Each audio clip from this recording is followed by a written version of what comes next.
नमस्कारम तिरुवनंतपुरम।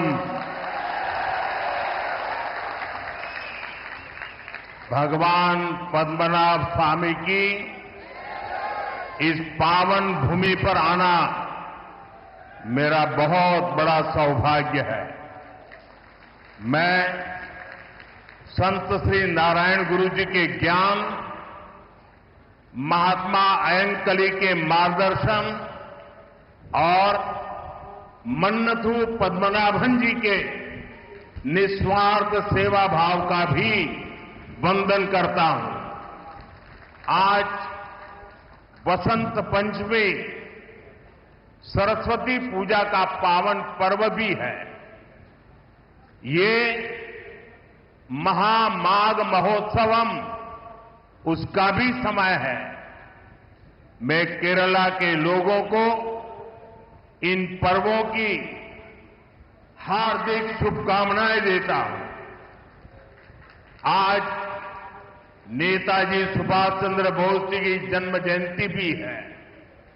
हम इसे पराक्रम दिवस के रूप में मनाते हैं। मैं सभी देशवासियों को पराक्रम दिवस की बहुत बहुत बधाई देता हूं। നമസ്കാരം. തിരുവനന്തപുരം ശ്രീ പത്മനാഭസ്വാമിയുടെ മണ്ണിൽ വരിക എന്നത് എന്റെ സൗഭാഗ്യമാണ്. നാരായണ ഗുരുദേവന്റെ അറിവിന് മുന്നിൽ, മഹാത്മാ അയ്യൻകാളിയുടെ മാർഗദർശനത്തിനു മുൻപിൽ, മന്നത്ത് പത്മനാഭന്റെ നിസ്വാർത്ഥ സേവനത്തിനു മുന്നിൽ ഞാൻ നമസ്കരിക്കുന്നു. ഇന്ന് വസന്ത പഞ്ചമി ദിവസമാണ്. സരസ്വതി പൂജയുടെ പാവനമായ ദിവസം കൂടിയാണ് ഇന്ന്. അതോടൊപ്പം മഹാമാഘ മഹോത്സവവും നടക്കുകയാണ്. എല്ലാ മലയാളികൾക്കും ഈ മഹോത്സവങ്ങളുടെ എല്ലാ പേരിലുള്ള എല്ലാ നന്മകളും ഞാൻ നേരുകയാണ്. അതോടൊപ്പം ഇന്ന് നേതാജി സുഭാഷ് ചന്ദ്രബോസിന്റെ ജന്മദിവസമാണ്. ഇന്ന് രാജ്യം അദ്ദേഹത്തിന്റെ ജന്മദിന ദിവസത്തെ പരാക്രമ ദിവസം എന്ന പേരിലാണ് ആഘോഷിക്കുന്നത്. രാജ്യത്തെ എല്ലാവർക്കും നേതാജിയുടെ ജന്മദിനമായ പരാക്രമ ദിവസത്തിന്റെ ആശംസകളും ഞാൻ നേരുകയാണ്. मुझे लगता है कोई इफेक्ट आ रही है। जो माइक वाले हैं जरा उसको ठीक करें। മൈക്ക് ये संगीत पार्टी में तो इको इफेक्ट चाहिए, यहां क्या जरूरत है? समझाइए इनको। പറയുന്ന പരിഭാഷപ്പെടുത്തുന്നത് വളരെ ഇഫക്റ്റീവ് ആയിട്ട് കേൾക്കുന്നില്ല, നല്ല രീതിയിൽ കേൾക്കുന്നില്ല. മൈക്ക് ഒന്ന് അഡ്ജസ്റ്റ് ചെയ്യാനാണ്. എക്കോ കുറച്ചാൽ മതി. എക്കോ. मैं मेरा भाषण शुरू करने से पहले आज मेरे लिए बहुत भावुक पल है।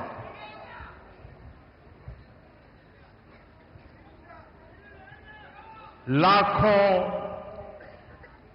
कार्यकर्ताओं का परिश्रम रंग ला रहा है। आज मैं सबसे पहले केरला की तिरुवनंतपुरम की जनता को, हमारे लाखों समर्थकों को, साथियों को मेरा भाषण शुरू करने से पहले बहुत ही आदरपूर्वक नमन करना चाहता हूं। ഇന്ന് ഈ തിരുവനന്തപുരത്തെ ലക്ഷക്കണക്കിന് പ്രവർത്തകരുടെ ഏറെക്കാലത്തെ പ്രയത്നം നിറമണിഞ്ഞിരിക്കുകയാണ്. ഞാൻ എന്റെ പ്രസംഗം തുടങ്ങുന്നതിന് മുൻപ് തിരുവനന്തപുരത്തെ ജനങ്ങൾക്ക്, ലക്ഷക്കണക്കിന് വരുന്ന ഭാരതീയ ജനതാ പാർട്ടിയുടെ പ്രവർത്തകർക്ക് എല്ലാവർക്കും ഏറെ ആദരപൂർവ്വം ഞാൻ നിങ്ങൾക്ക് എല്ലാവർക്കും എന്റെ സാദര നമസ്കാരം അർപ്പിക്കുന്നു.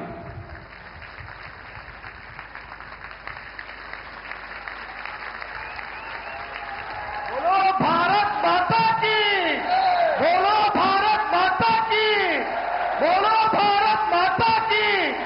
जय जय नरेंद्र मोदी, जय जय नरेंद्र मोदी, जय जय बीजेपी।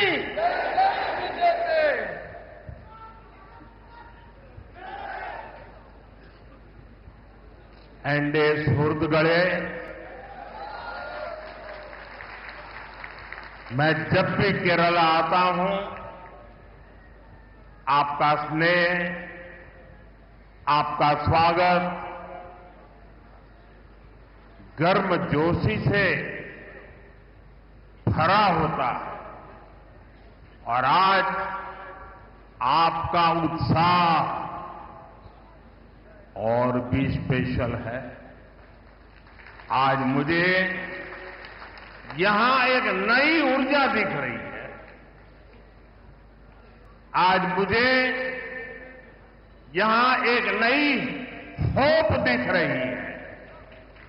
आपका ये जोश, ये विश्वास दिलाता है कि अब केरला में परिवर्तन होकर रहेगा। സുഹൃത്തുക്കളെ, और साथियों,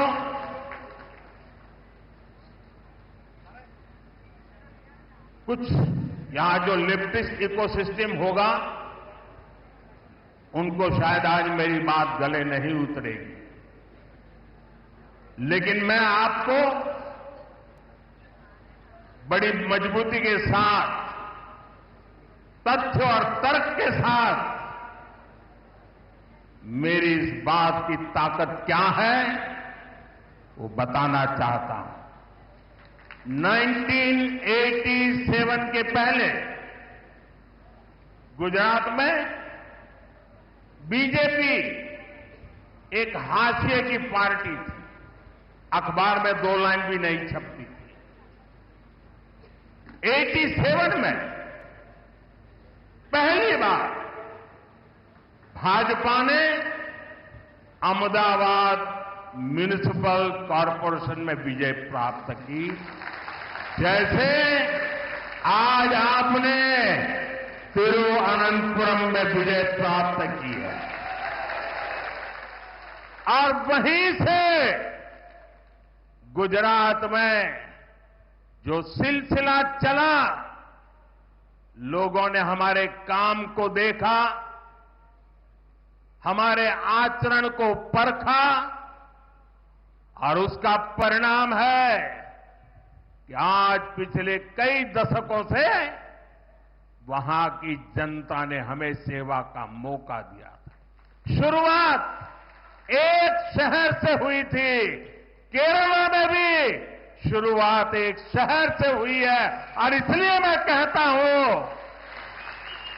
अब केरला भारतीय जनता पार्टी पर अभूतपूर्व विश्वास करके हमारे साथ जुड़ चुका है। പ്രിയപ്പെട്ടവരെ, ഞാൻ കേരളത്തിൽ വരുമ്പോഴെല്ലാം നിങ്ങൾ സ്നേഹം നിറഞ്ഞ ഊഷ്മളമായ സ്വീകരണമാണ് എനിക്ക് നൽകാറുള്ളത്. എന്നാൽ ഇത്തവണ നിങ്ങളുടെ ആവേശം ഏറെ പ്രത്യേകതയുള്ളതാണ്. ഇന്ന് നിങ്ങളിൽ ഒരു പുതിയ ഊർജ്ജം എനിക്ക് കാണാൻ കഴിയുന്നുണ്ട്. നിങ്ങളിൽ ഇന്ന് ഒരു പുതിയ പ്രതീക്ഷ എനിക്ക് കാണാൻ കഴിയുന്നുണ്ട്. നിങ്ങളുടെ ഈ ആവേശം കാണുമ്പോൾ എനിക്കുറപ്പാണ് കേരളത്തിൽ ഇത്തവണ പരിവർത്തനമുണ്ടാകുക തന്നെ ചെയ്യുമെന്ന കാര്യം എനിക്കുറപ്പാണ്.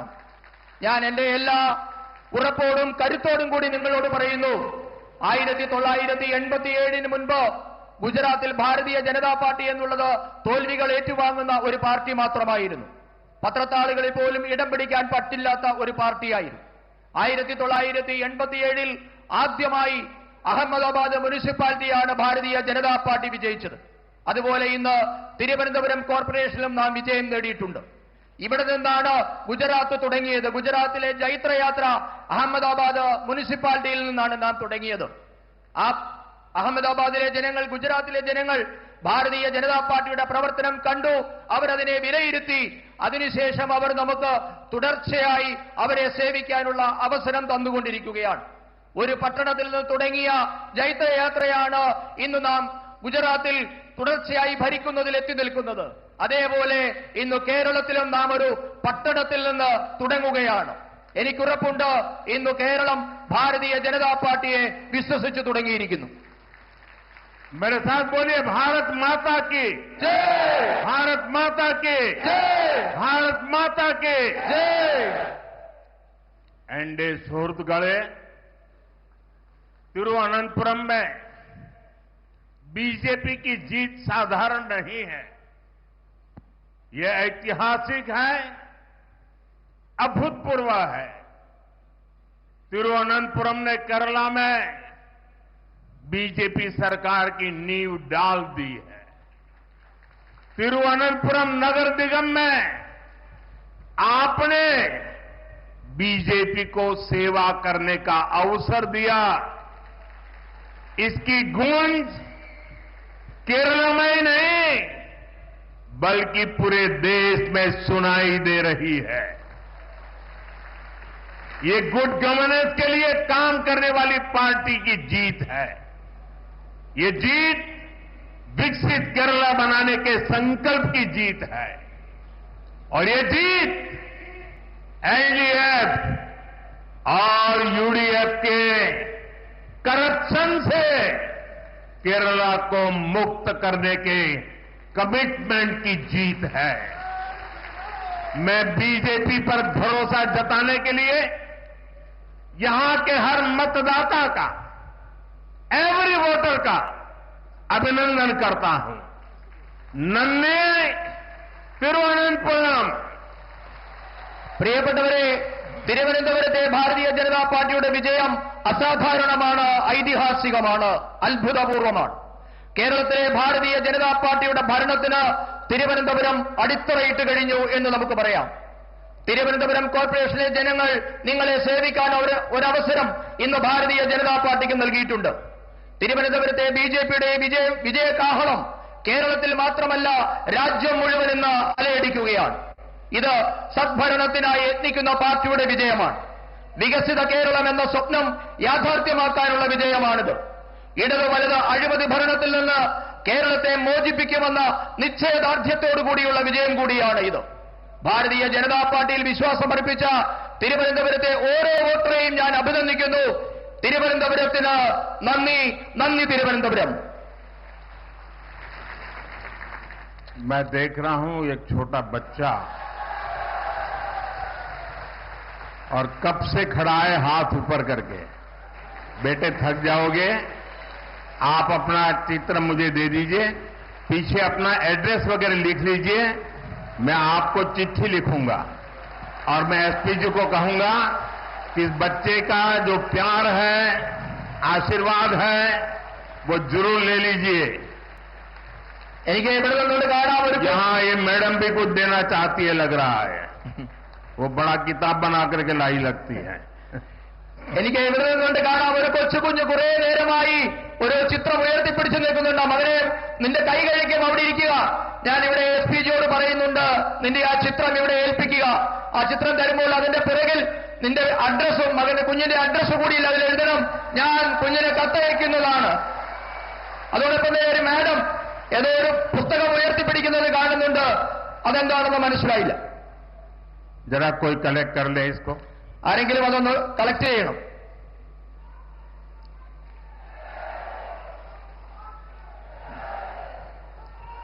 मैं जानता हूं, मैं देश भर में जहां भी जाता हूं, बहुत से युवा, बहुत से बालक अपनी भावना प्रकट करते हैं और मैं जानता हूं कि इसके बाद कुछ मुझको विशेष प्रेम करने वाले लोग भांति भांति के रील बनाते हैं. कोई इसको प्री प्लान बड़ा ड्रामा है ऐसा कहते हैं. ये सारी गालियां मैं सुनता हूं. क्यों? क्योंकि मैं आपके प्यार को समझता हूं. इन छोटे छोटे बच्चों की भावनाओं को समझता हूं और इसलिए रील बनाने वालों की गालियां तो खाता रहूंगा, लेकिन अगर किसी बच्चे ने 2 दिन 3 दिन इस प्रकार से प्यार से मेहनत की है, मैं उसका अपमान नहीं कर सकता, मैं इसको दुखी नहीं कर सकता. रील जितने ही बनने हैं बन ले. जनता के प्रति मेरी जो जिम्मेवारी है और जनता का मेरे प्रति जो भाव है, वो इन रील से हजारों लाखों गुना अधिक ताकतवर है. ഞാൻ രാജ്യത്തെ എല്ലായിടത്തും പോകുന്നിടത്ത്, രാജ്യത്തെ വിവിധ പരിപാടിയിൽ പങ്കെടുക്കുന്നിടത്ത് എല്ലായിടത്തും യുവാക്കളും കുട്ടികളുമൊക്കെ അവരുടെ സ്നേഹം പല രീതിയിൽ പ്രകടിപ്പിക്കാറുണ്ട്. അവരുടെ സ്നേഹം ചിത്രങ്ങളായും പലവിധങ്ങളായ അവരുടെ ക്രിയേഷനായും ഒക്കെ എനിക്ക് കിട്ടാറുമുണ്ട്. പക്ഷേ അതിനെയൊക്കെ റീൽസിൽ കൂടിയൊക്കെ അപമാനിക്കുന്നവരും ഇതൊക്കെ ഡ്രാമയാണ് എന്ന് പറയുന്നവരും ഒക്കെ ഈ രാജ്യത്തുണ്ട്. അതൊക്കെ അവിടെ നടക്കട്ടെ. പക്ഷേ എന്നെ സ്നേഹിക്കുന്നവരോട്, എന്നെ വിശ്വസിക്കുന്നവരുടെ സ്നേഹത്തെ ഞാൻ ഉപേക്ഷിക്കാൻ ഞാൻ തയ്യാറല്ല. നിങ്ങൾ എത്ര റീൽസ് ഉണ്ടാക്കി അപമാനിക്കാൻ ശ്രമിച്ചാലും നിങ്ങളോട് പറയാനുള്ളത്, നിങ്ങൾ റീൽസ് ഉണ്ടാക്കിക്കൊള്ളൂ. അതിലും എത്രയോ 1000 മടങ്ങാണ് ഈ രാജ്യത്തെ ജനങ്ങൾ എനിക്ക് നൽകുന്ന സ്നേഹം. അവരോട് എനിക്ക് ഉത്തരവാദിത്വമുണ്ട്. അവരുടെ സ്നേഹത്തോട് 1000 മടങ്ങ് എനിക്ക് വിധേയത്വമുണ്ട്. साथियों, तिरुवनंतपुरम के साथ दशकों से एलडीएफ और यूडीएफ ने बहुत अन्याय किया है. लेफ्ट और कांग्रेस ने, करप्शन ने तिरुवनंतपुरम को बेसिक सुविधाओं में भी पीछे रखा. लेकिन अब ऐसा नहीं होगा. यहां बीजेपी की हमारी टीम ने विकसित तिरुवनंतपुरम के विजन पर काम करना शुरू कर दिया है. मैं तिरुवनंतपुरम की जनता से कहूंगा, आप विश्वास रखिए. मारा तदीनी मारूम.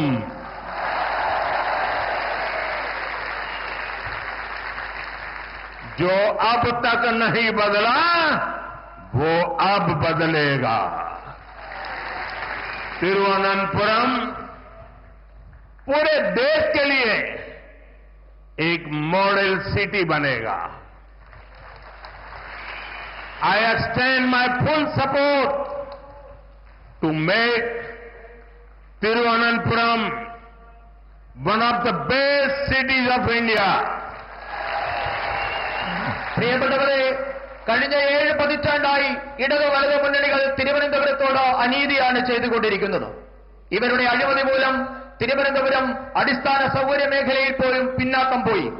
എന്നാൽ ഇനി മുതൽ അങ്ങനെയാവില്ല. വികസിത തിരുവനന്തപുരം എന്ന സ്വപ്നം സാക്ഷാത്കരിക്കാൻ ഭാരതീയ ജനതാ പാർട്ടി പരിശ്രമം തുടങ്ങിക്കഴിഞ്ഞിരിക്കുന്നു. തിരുവനന്തപുരത്തെ ജനങ്ങളോട് ഞാൻ പറയുന്നു, നിങ്ങൾക്ക് വിശ്വസിക്കാം, മാറാത്തത് ഇനി മാറും.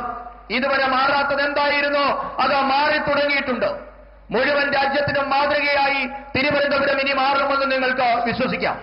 രാജ്യത്തെ തന്നെ ഏറ്റവും മികച്ച നഗരമാകാനുള്ള തിരുവനന്തപുരത്തിന്റെ പരിശ്രമത്തിന് ഞാൻ എല്ലാ പിന്തുണയും വാഗ്ദാനം ചെയ്യുന്നു. एनडीए शोरुत गढ़े आने वाले चुनाव केरला की दशा और दिशा को बदलने का चुनाव है. जब केरला के फ्यूचर की बात आती है तो आपने अब तक 2 पक्ष ही देखे हैं. एक तरफ एलडीएफ और दूसरी तरफ यूडीएफ, और इन दोनों ने बारी बारी से केरला को तबाह किया है. लेकिन एक तीसरा पक्ष भी है. वो पक्ष डेवलपमेंट का है, गुड गवर्नेंस का है, बीजेपी एनडीए का है. एलडीएफ और यूडीएफ के लोगों ने केरला को करप्शन, कुशासन और अपीजमेंट की खतरनाक राजनीति में झोंक दिया है. പ്രിയപ്പെട്ടവരെ, ഞാനൊരു കാര്യം നിങ്ങളോട് പറയാൻ ആഗ്രഹിക്കുന്നു. കേരളത്തിന്റെ തലവരെയും ഭാവിയും മാറ്റാൻ പോകുന്ന തിരഞ്ഞെടുപ്പായിരിക്കും ഇത്തവണ നടക്കാൻ പോകുന്നത്. സാധാരണഗതിയിൽ കേരളത്തെപ്പറ്റി സംസാരിക്കുമ്പോൾ, കേരളത്തിന്റെ ഭാവിയെപ്പറ്റി പറയുമ്പോഴൊക്കെ നാം 2 പക്ഷത്തെപ്പറ്റി മാത്രമായിരുന്നു സംസാരിച്ചുകൊണ്ടിരുന്നത്. 2 പക്ഷത്തെ മാത്രമായിരുന്നു നാം ഇതുവരെ കണ്ടുകൊണ്ടിരുന്നത്. ഒരു വശത്ത് ഇടതുപക്ഷം, മറുവശത്ത് വലതുപക്ഷം. ഇവർ രണ്ടുപേരും കൂടി കേരളത്തെ മാറി മാറി ഭരിച്ച് തകർത്തെറിഞ്ഞിരിക്കുകയാണ് ചെയ്തിരിക്കുന്നത്. എന്നാൽ ഇനി മുതൽ മൂന്നാമതൊരു പക്ഷം കൂടിയുണ്ട്. ആ പക്ഷം വികസനത്തിന്റെ പക്ഷമാണ്, സദ്ഭരണത്തിന്റെ പക്ഷമാണ്, ഭാരതീയ ജനതാ പാർട്ടി നയിക്കുന്ന എൻഡിഎയുടെ പക്ഷമാണ്. ഇടതു വലതു മുന്നണികൾ കേരളത്തെ അഴിമതിയിൽ, ദുർഭരണത്തിൽ, അപകടകരമായ പ്രീണന രാഷ്ട്രീയത്തിലൊക്കെ മുക്കി തകർത്ത് കളഞ്ഞിരിക്കുകയാണ്. സുഹൃത്തുക്കളെ, एलडीएफ और यूडीएफ, इन दोनों के झंडे अलग है, सिंबल अलग है, लेकिन इनकी पॉलिटिक्स, इनका एजेंडा एक ही है. झंडा अलग है, एजेंडा एक है. Full corruption, zero accountability, full communalism, zero responsibility. LDF और यूडीएफ को पता है कि 5 या 10 साल बाद उन्हें ही मौका मिलता है. इसलिए यहां सरकार तो बदलती है, लेकिन सिस्टम वही रहता है. अब आपको सही मायने में नई सरकार बनानी है. केरला के लिए प्रो पीपल, प्रो डेवलपमेंट सरकार बनानी है. और ये काम बीजेपी, एनडीए यही कर सकती है. പ്രിയപ്പെട്ടവരെ, സിപിഎമ്മിന്റെയും കോൺഗ്രസിന്റെയും ഇടതുപക്ഷത്തിന്റെയും വലതുപക്ഷത്തിന്റെയും പതാകകൾ ഒരുപക്ഷെ വ്യത്യസ്തമാകാം, ചിഹ്നം രണ്ടായിരിക്കാം. എന്നാൽ ഇവരുടെ രാഷ്ട്രീയം, ഇവരുടെ അജണ്ട ഒന്നു തന്നെയാണ്. ഒരു വശത്ത് ആരോടും കടപ്പാടില്ലാത്ത സമ്പൂർണ്ണ അഴിമതി, ആരോടും ഉത്തരവാദിത്തമില്ലാത്ത സമ്പൂർണ്ണ വർഗീയത. ഇവരെ രണ്ടുപേരും സാധാരണ ധരിക്കുന്നത് 5-10 വർഷം കാത്തിരുന്നാലും വീണ്ടും ഭരിക്കാൻ അവസരം കിട്ടുമെന്നാണ് രണ്ട് മുന്നണികളുടെയും പ്രതീക്ഷ. അതുകൊണ്ടാണ് നാളിതുവരെ നമ്മുടെ സംസ്ഥാനത്ത് ഭരണം മാറിയെങ്കിലും സംവിധാനം ഒന്നു തന്നെയായി ഇവിടെ നിലനിൽക്കുന്നത്. ഇനിയാണ് യഥാർത്ഥ അർത്ഥത്തിൽ ഒരു പുതിയ സർക്കാർ ഇവിടെ ഉണ്ടാകേണ്ടിയിരിക്കുന്നു. ജനങ്ങൾക്കായുള്ള ഒരു സർക്കാർ, വികസനത്തിന് വേണ്ടി നിലകൊള്ളുന്ന ഒരു സർക്കാർ ഇനി ഉണ്ടാകേണ്ടിയിരിക്കുന്നു. ആ ദൗത്യം ഭാരതീയ ജനതാ പാർട്ടി, ജനങ്ങൾക്ക് വേണ്ടിയുള്ള സർക്കാർ എന്ന ദൗത്യം ഭാരതീയ ജനതാ പാർട്ടി നിറവേറ്റുക തന്നെ ചെയ്യും. एलडीएफ और यूडीएफ, उनके जो यहां इकोसिस्टम है, जिन्होंने आंखों पे पटरी बांध करके बैठे हुए हैं, मेरी बात सुन लीजिए और थोड़ा दिमाग खोल करके सोचिए. आप देखते हैं केरला में ज्यादातर 5 साल एलडीएफ, फिर 5 साल यूडीएफ, 5 साल यानी वही आते जाते रहते हैं. आप मुझे बताइए, ऐसा क्या हुआ कि त्रिपुरा में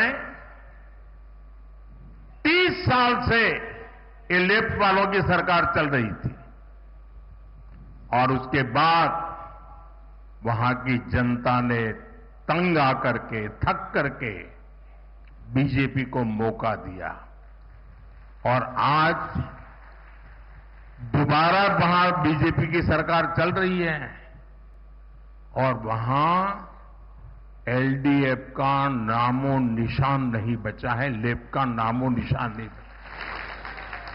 कारण ये जो मिली भगत थी, बीजेपी के आने के बाद वो मिली भगत खत्म हो गई. बंगाल देखिए, 35-40 साल तक लेफ्ट ने राज किया था. वहां सरकार बदली और उसने लेफ्ट के खिलाफ जंग किया और परिणाम क्या हुआ? आज बंगाल में लेफ्ट वालों को चुनाव लड़ने के लिए उम्मीदवार नहीं मिल पाते हैं. लेकिन केरल में ऐसा नहीं होता है, इसलिए क्योंकि दोनों की मिली भगत है.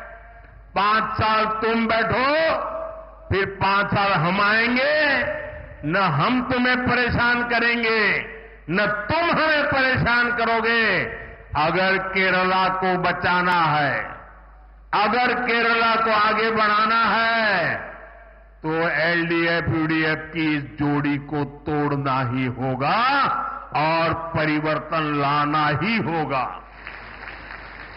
നമ്മുടെ സംസ്ഥാനത്ത് ഞാൻ പറഞ്ഞു ഭരണം മാറുന്നുണ്ടെങ്കിലും എക്കോസിസ്റ്റം ഇടതുപക്ഷത്തിന്റെയും വലതുപക്ഷത്തിന്റെയും ഇവിടെ നിലനിൽക്കുകയാണ്. കേരളത്തിലെ ജനങ്ങളോട് എനിക്ക് അഭ്യർത്ഥിക്കാനുള്ളത് ബുദ്ധി ഉപയോഗിച്ച് അല്പം കൂടി ചിന്തിക്കണമെന്നാണ് എനിക്ക് അഭ്യർത്ഥിക്കാനുള്ളത്. കേരളത്തിൽ 5 വർഷം ഇടതുപക്ഷം 5 വർഷം വലതുപക്ഷം എന്ന രീതിയിലാണ് ഭരണം നടക്കുന്നത്. നിങ്ങൾ എന്നോട് പറയൂ, എന്തുകൊണ്ടാണ് ഇങ്ങനെ സംഭവിക്കുന്നത്? നമുക്ക് ത്രിപുരയിലെ ഉദാഹരണം എടുക്കാം. ത്രിപുരയിൽ 30 വർഷമാണ് ഇടതുപക്ഷ സർക്കാർ ഭരിച്ചത്. അതിനുശേഷം അവിടെ ജനങ്ങൾ മാറി ചിന്തിച്ചു. ഭാരതീയ ജനതാ പാർട്ടിക്ക് ഒരു അവസരം നൽകി. ഇന്ന് തുടർച്ചയായി 2ാം തവണയും ഭാരതീയ ജനതാ പാർട്ടി ത്രിപുര ഭരിക്കുകയാണ്. ഇന്നവിടെ എൽഡിഎഫിനെ പേരിന് പോലും കാണാൻ കിട്ടുന്നില്ല. കാരണം ഭാരതീയ ജനതാ പാർട്ടി വന്നാൽ ഇവരുടെ അഴിമതിയും ഐക്യവും നടക്കില്ല എന്ന് അവർക്ക് മനസ്സിലായിട്ടു. ബംഗാളിന്റെ ഉദാഹരണം എടുത്താൽ 35-40 വർഷക്കാലം ബംഗാൾ ഇടതുമുന്നണിയാണ് ഭരിച്ചുകൊണ്ടിരുന്നത്. ഇന്ന് സർക്കാർ മാറി ഇടതുപക്ഷത്തിനെതിരെ സമരം ചെയ്ത് ഇന്ന് അവിടെ പുതിയൊരു സർക്കാർ ഉണ്ടായിരിക്കുന്നു. പക്ഷേ അവിടുത്തെ ഇടതുപക്ഷത്തിന്റെ അവസ്ഥ എന്താണ്? ഇന്ന് ഇടതുപക്ഷത്തിന്റെ ടിക്കറ്റിൽ മത്സരിക്കാൻ ഒരു സ്ഥാനാർത്ഥിയെ പോലും കിട്ടുന്നില്ല എന്നതാണ് ഇടതുപക്ഷത്തിന്റെ അവസ്ഥ. ഇതെന്തുകൊണ്ടാണ് കേരളത്തിൽ സംഭവിക്കാത്തത് എന്ന് നിങ്ങൾ ചിന്തിക്കണം. കാരണം ഇവർ രണ്ടുപേരും തമ്മിലുള്ള അഡ്ജസ്റ്റ്മെന്റ് രാഷ്ട്രീയമാണ്, വിട്ടുവീഴ്ച രാഷ്ട്രീയമാണ്, ഐക്യമാണ് ഇതിന് കാരണം. ഞാൻ നിങ്ങളോട് പറയുന്നു, കേരളത്തെ രക്ഷിക്കണമെങ്കിൽ, കേരളം രക്ഷപ്പെടണമെങ്കിൽ ഈ ഇടതു വലതു മുന്നണിയുടെ കൂട്ടുകക്ഷി ഭരണം, ഇവരുടെ ഐക്യത്തോടു കൂടിയുള്ള അഡ്ജസ്റ്റ്മെന്റ് ഭരണം അവസാനിപ്പിക്കണം. കാരണം ഒരാൾ പറയുന്നു, ഞാൻ ഭരണത്തിൽ വന്നാൽ നിങ്ങളെ ബുദ്ധിമുട്ടിക്കില്ല, നിങ്ങൾ ഭരണത്തിൽ വന്നാൽ ഞങ്ങളെയും ബുദ്ധിമുട്ടിക്കരുത് എന്ന തരത്തിലുള്ള അഡ്ജസ്റ്റ്മെന്റ് ഭരണം അവസാനിപ്പിച്ചെങ്കിൽ മാത്രമേ കേരളം മുൻപോട്ടേക്ക് പോവുകയുള്ളൂ, കേരളം രക്ഷപ്പെടുകയുള്ളൂ. എന്റെ സുഹൃത്തുക്കളെ, बीजेपी स्टेट के विकास से देश के विकास का मंत्र लेकर चलती है. इसलिए हम केरला के विकास को प्राथमिकता देते हैं. लेकिन एलडीएफ केरला के विकास की दुश्मन बनी हुई है. एलडीएफ अपनी ताकत यहां केंद्र सरकार की योजनाओं को रोकने में लगी है. एलडीएफ केरला में पीएम आवास योजना अर्बन का नेक्स्ट फेज लागू नहीं कर रही. जहां हर घर तक नल पहुंचाने की स्कीम में देरी की जा रही है. एलडीएफ सरकार नहीं चाहती कि गरीबों के बच्चे भी पीएमसी जैसे आधुनिक स्कूलों में पढ़ाई करें. यहां की राज्य सरकार इस योजना के लाभ से केरला के स्टूडेंट्स को दूर रख रहे हुए हैं.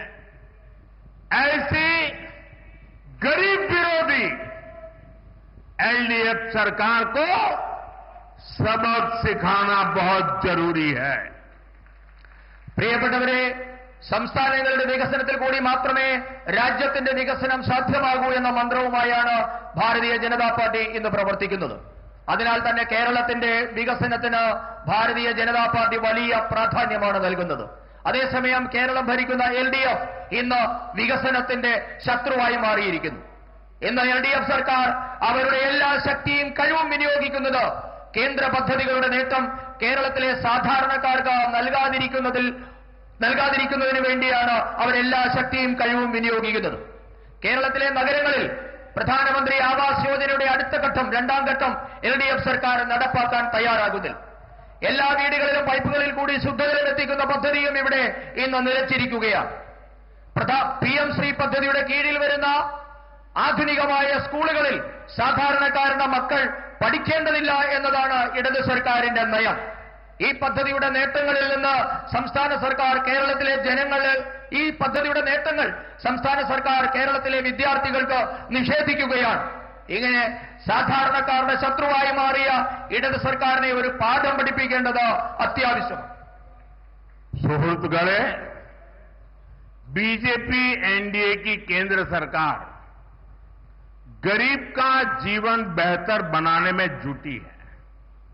इसका एक और उदाहरण हमारे शहरों में रेहड़ी, ठेले, फुटपाथ पर काम करने वाले हमारे भाई बहन हैं। हमने इन्हें आर्थिक मदद देने के लिए पीएम स्वनिधि योजना बनाई। केरला सहित देश के लाखों ऐसे साथियों को पहली बार बैंकों से मदद मिलनी शुरू हुई। अब एनडीए की केंद्र सरकार ने एक और बड़ा कदम उठाया है। अब स्ट्रीट वेंडर्स को भी बीजेपी सरकार स्वनिधि क्रेडिट कार्ड देगी और इसकी शुरुआत देश भर के लोगों के लिए शुरुआत आज मैंने यहां केरला की धरती से शुरू किया है। പ്രിയപ്പെട്ടവരെ, ഭാരതീയ ജനതാ പാർട്ടി നയിക്കുന്ന കേന്ദ്രത്തിലെ എൻഡിഎ സർക്കാർ സാധാരണക്കാരുടെ ജീവിതം മെച്ചപ്പെടുത്താൻ പ്രതിജ്ഞാബദ്ധമാണ്. ഇതിന് ഏറ്റവും ഒടുവിലത്തെ ഉദാഹരണമാണ് നമ്മുടെ തെരുവ് കച്ചവടക്കാർ, തട്ടുകടക്കാർ, വഴിയോര കച്ചവടക്കാർ എന്നിവർക്കായി കേന്ദ്ര സർക്കാർ നടപ്പാക്കുന്ന വിവിധ പദ്ധതികൾ. ഈ വിഭാഗത്തിൽപ്പെട്ട ദുർബലരായ മനുഷ്യരെ സാമ്പത്തികമായി സഹായിക്കാൻ വേണ്ടി നാം പ്രധാനമന്ത്രി സ്വനിധി പദ്ധതി നടപ്പാക്കിയിട്ടുണ്ട്. കേരളം ഉൾപ്പെടെയുള്ള നാടുകളിലെ ലക്ഷക്കണക്കിന് പാവപ്പെട്ട മനുഷ്യർക്കാണ് ഈ പദ്ധതി മൂലം പ്രയോജനം കിട്ടുന്നത്.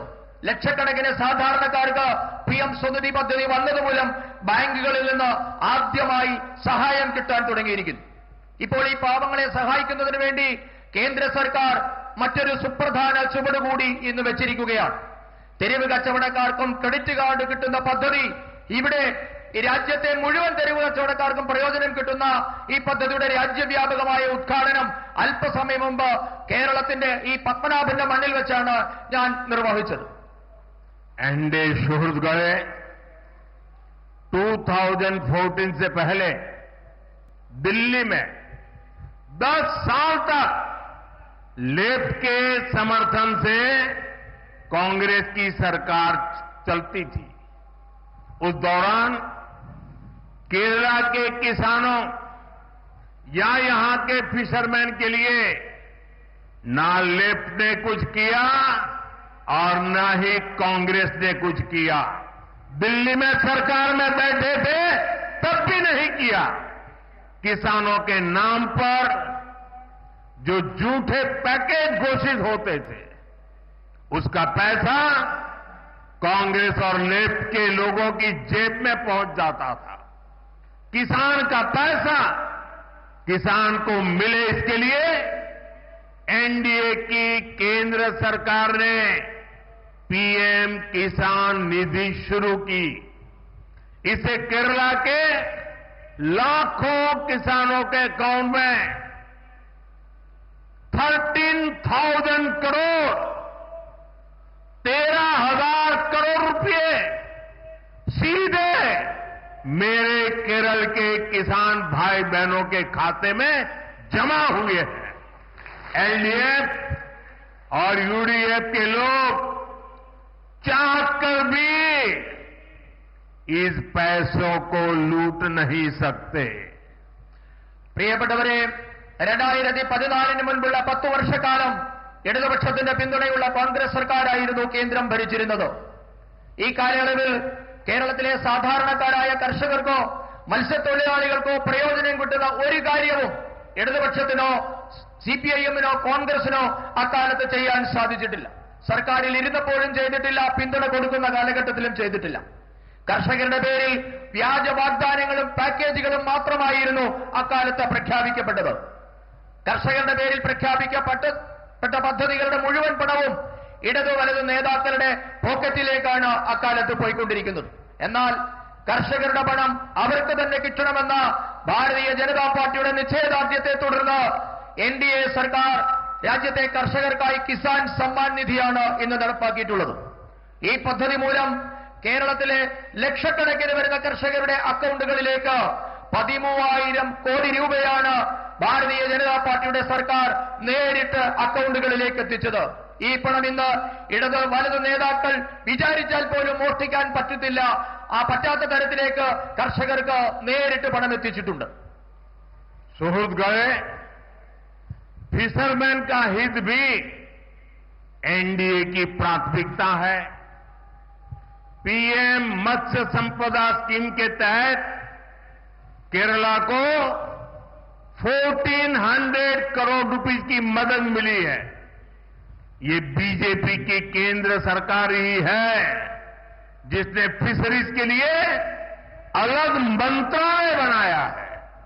पहली बार फिशरमैन के लिए भी किसान क्रेडिट कार्ड का बेनिफिट दिया है। हमने फिशरमैन के लिए 5 लाख तक के इंश्योरेंस की सुरक्षा भी दी है। डीप सी फिशिंग के लिए नावों के आधुनिकीकरण के लिए मदद दी है।